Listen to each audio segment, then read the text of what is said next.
What's up, everybody? This is D from Brooklyn with the update on the fish in the tank. If you watched my other video, that you will know that the frag tank has been fishless for about a week and a half now. Everything has been changed, parameters stabilized, and I've decided to stick with strictly nano fish. I mean, this tank had grown really densely.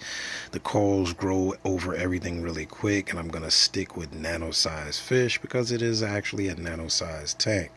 And this guy has been in my local fish store for like the last, I gotta say, at least 3 weeks. He's really small. He's a silver goby. I'm trying to classify what type that he is. He actually looks more like a blenny, but he's such a juvenile, it's hard to distinctively place him. They had it marked as a scooter blenny, which I immediately kind of wrote off. But if you look at the markings, he's really stunning. The guy is really cool, and it actually came to the front glass both times I went to the store looking at it. And he's pretty cool, so I'm going to be keeping an eye on. I was debating whether to put him in the little cube with the mollies over there, because he's probably harmless, but without knowing the exact species, I say, you know what, let me keep him over here where he can be by himself.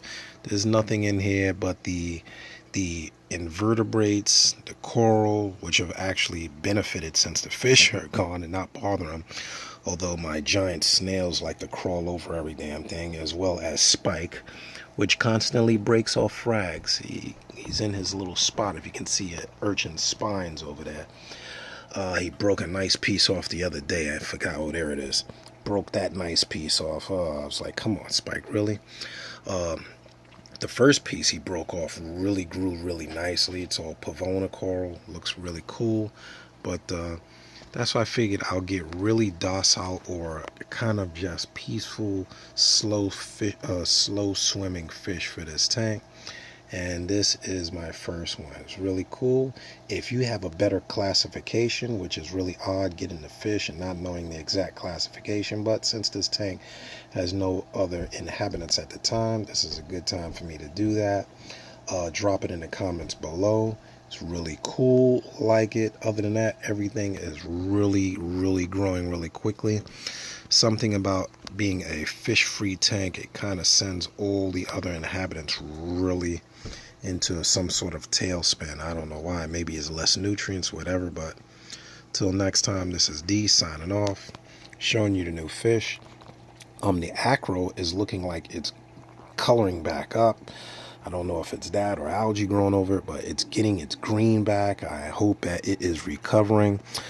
I never kept acro, so that was a first. It went through that bleaching phase, and now it's getting some green coloring back on it. But since I see green on there, it may be algae of some sort. So if you got any questions, post them in the comments below. This is D signing out with a quick update. Love, peace, and hair grease. Keep it simple. KISS method. Don't overthink it. Don't overcomplicate it with equipment you don't understand, and most definitely don't overdose it, because if you don't know what it is or why you're dosing it, don't do it. Alright, so with that, I'm going to be out. See ya!